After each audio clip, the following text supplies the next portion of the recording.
Over the past few years, Dune has gone from an enigmatic, impossible-to-adapt book series into one of sci-fi's modern-day juggernauts. Denis Villeneuve had a vision when he began working on this franchise, and through the first two movies, which cover only the first book in the series, he's been able to bring it to life more wonderfully than even his most ardent supporters could have hoped. The third and final movie in his trilogy, Dune Messiah, is set to release in late 2026. It was originally supposed to be even later, as Villeneuve had other projects he wanted to work on first, but he simply could not escape the allure of the spice melange, and as such he halted any and everything else to complete his trilogy. Now, as I said earlier, this book series has been famous for decades for supposedly being unfilmable. The first and only Dune movie before these guys was made in 1984 by David Lynch, and it's quite a mess for a number of reasons. And then Alejandro Jodorowsky's Dune project never even made it off the ground, so the franchise's mystique as being confined only to paperback has been aided by its brief time in Hollywood.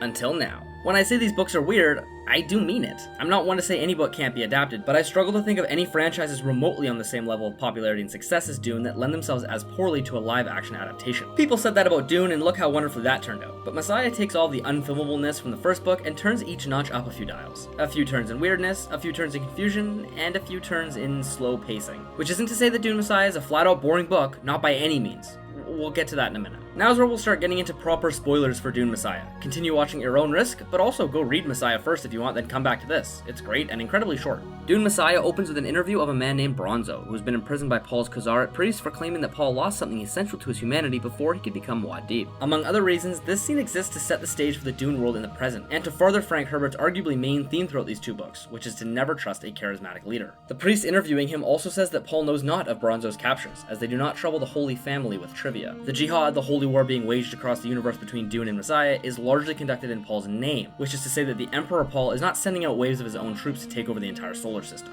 Paul is incredibly aware of what's happening, as he is with most everything, but he allows it to happen due to his complex knowledge of the future. In allowing this path to be followed, he believes he will spare humanity far more pain and suffering. This particular scene, while excellent, does not necessarily need to be our opening scene in Messiah, but something that expresses the same sentiments and conveys the same messages might be. Part 1 opened with a monologue by Chani, Part 2 a monologue by Irulan. People think this means Paul could open Messiah, as Part 2 ended with them clearly shown as 3 points of the same triangle. But I wonder whether Alia could instead open this movie, as I think having someone other than Paul establish the present day universe could be invaluable, and would give us some insight into Alia, who is an incredibly complex character already altered from the books and poised for more change.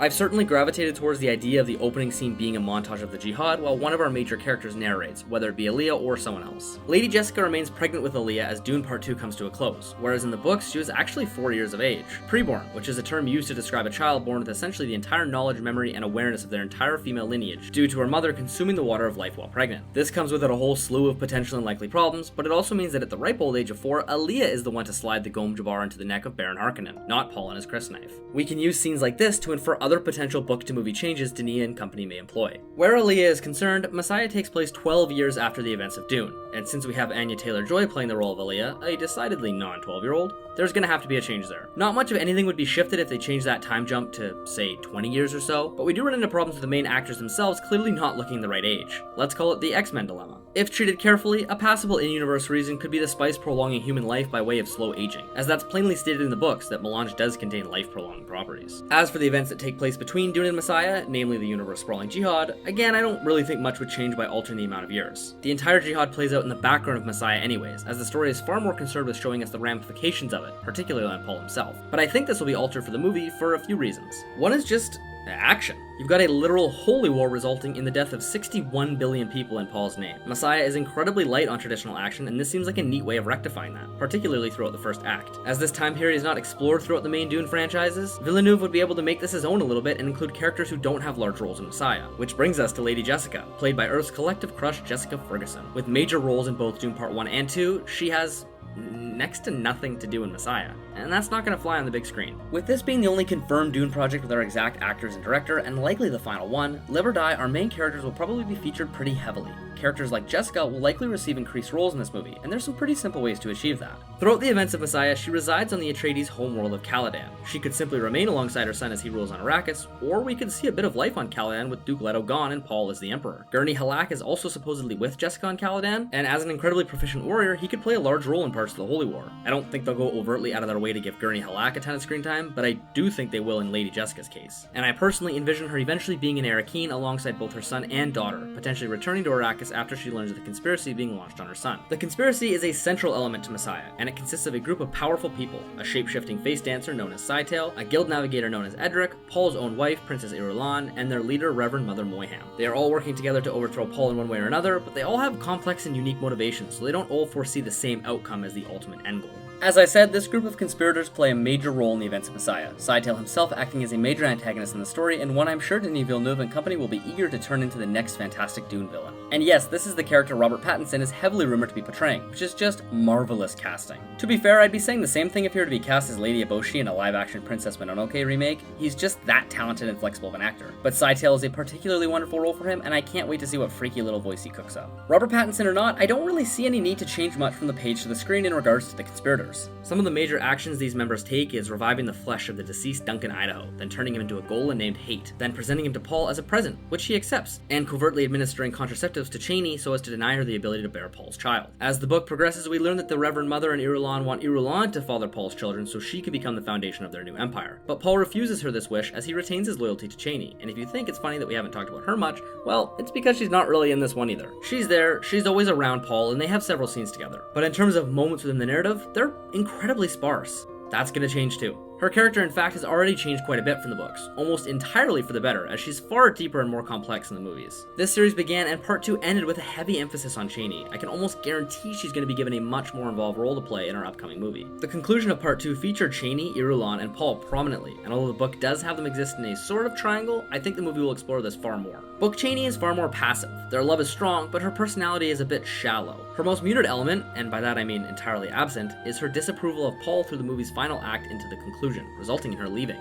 She could remain away from Paul upon Messiah's opening, but so much of the narrative would have to be changed for her not to return to his side rather quickly. So I'm both eager to see how that plays out, and rather clueless as to how she'll make her way back to his side. Part 2 chose to have her abandon Paul in the final moments of this movie. They created that moment for a reason, much like he created Chani's apprehensions towards Paul's rise within the Fremen. It will almost certainly have a stake in the first act of the plot. Perhaps Chani could witness aspects of the Jihad and rush back to Paul to beg him to put a stop to it, or to intervene in one way or another. Paul is very conflicted in many regards throughout Messiah already, meaning that this could fit in really snugly. Once the conspirators offer Paul the gift of Hate, he spends time getting to know the flesh of his old friend. It is Duncan Idaho in nearly every way, though decidedly different, as Hate knows he is a Gola, knows he has the memories and feelings of Idaho as opposed to earning them through experience, and knows he is meant to bring the downfall of Paul. When asked by Paul what should be done with Hate, the both of them knowing full well he is in fact an instrument being used for Paul's own destruction, Hate says to send him away, but Paul refuses. Hate is a fascinating character throughout this novel, eventually forming a close relationship with Alia as well as he continues to become Duncan Idaho more and more. As Paul refuses Irulan's request to father her child, Chani too fails to provide an heir, as Irulan and the Bene Gesserit have been secretly administering her contraceptives. Paul is aware of this, but has foreseen that the birth of his child will bring the death of Chani, and so he allows these events to continue. Everything in this book is layered in about 7 forms of complexity. Nothing is as simple as one character just doing something to another character for a simple goal. There's a lot going on, especially with Paul's oracular shenanigans being involved in everything.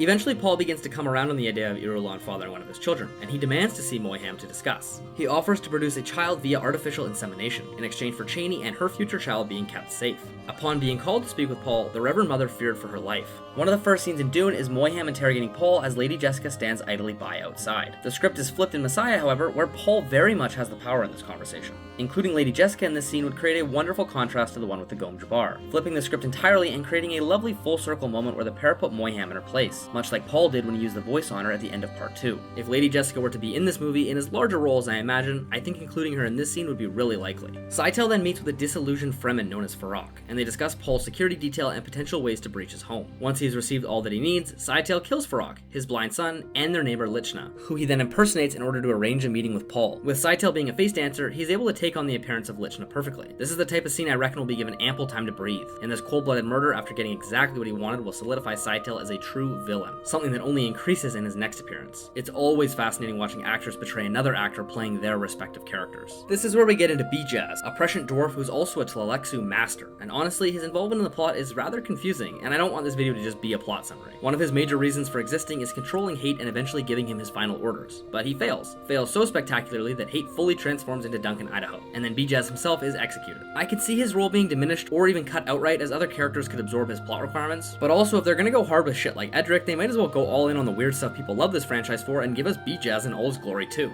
I think the runtime and how confusing the narrative unravels itself will play a large role in Bijaz either getting the Peeves treatment or actually making a notable appearance. The book's final moments contain a lot. Paul is lured away by Scytale as Lichna and a stone burner is set off, which is a particularly destructive weapon with the power to dissolve eye tissue, and so it blinds Paul. But if you know anything about true god-level prescience, you know this is but a minor inconvenience to Paul, whose oracular powers have become so chaotically advanced that he can see every single strand of every possibility around him all at once, meaning he essentially has perfect vision. Chani, after changing to a Fremen fertility diet, has become pregnant. The book climaxes here with Chani giving birth and dying, just as Paul foresaw. What surprises him, however, is that it is not merely a daughter, whom he names Ganima, but also her twin brother, whom he names Leto II. Lots of things could have and might have contributed to Paul's lack of knowledge of his son, but this exists to show how fallible Paul's prescience truly is. Depending on how far they want to take this series, such as future sequels even without Denis Villeneuve at the helm, Paul's prescience could be given a more thorough exploration as it continues to play a large role for other characters going forward, such as his son Leto. Not a ton of world building needs to be done throughout Messiah, none of the conspirators are given in-depth backstories or insights into who they are, so more mystical elements such as Paul's prescience could easily be featured and could bring with it some wonderful visuals. Actually, now that I think about it, depending on the runtime of this bitch, and with Messiah being so short, maybe the conspirators could get a little more backstory. There aren't many of them after all, really only Scytale and Edric could conceivably be explored. A little time hopping, Dune universe exploring. I know I just said this movie doesn't need to have a ton of world building, and I stand by that. I'm just talking about some brief scenes with a lot more questions and answers that vaguely go over who these people are and what they want. Could be quite neat. Scytale holds a knife to the twins and explains his motivations. He partly installed hate as a way to see if the Gola could transform back into Duncan, Idaho proper. And he could. Thus, Scytale can now use the deceased Chani as a bargaining tool, all while Paul is blinded, in more ways than one, as his oracular powers are also seemingly offline, which he theorizes because he can no longer see into the future since the future he envisioned did not contain twins, and his children lay in mortal danger. Alia is around for the scene as well, panicked by the situation and unable to be of much help. Offering to revive Chani as Idaho was, he makes his demands, starting with Paul handing over all of his Chom holdings to Scytale.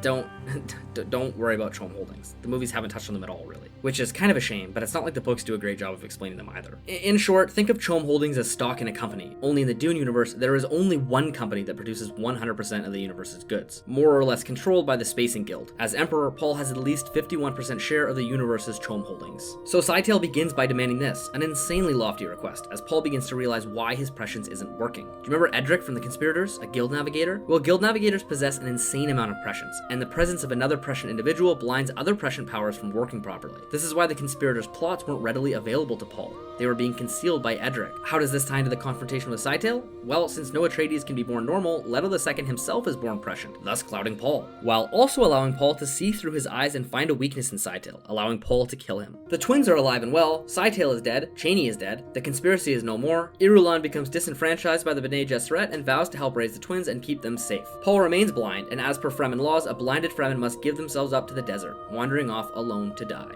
Paul obliges, appointing Alia as Emperor Regent until his son comes of age. By following Fremen law and casting himself into the desert, he has seemingly ensured the safety of his children and the security of their empire. And that's how Messiah ends.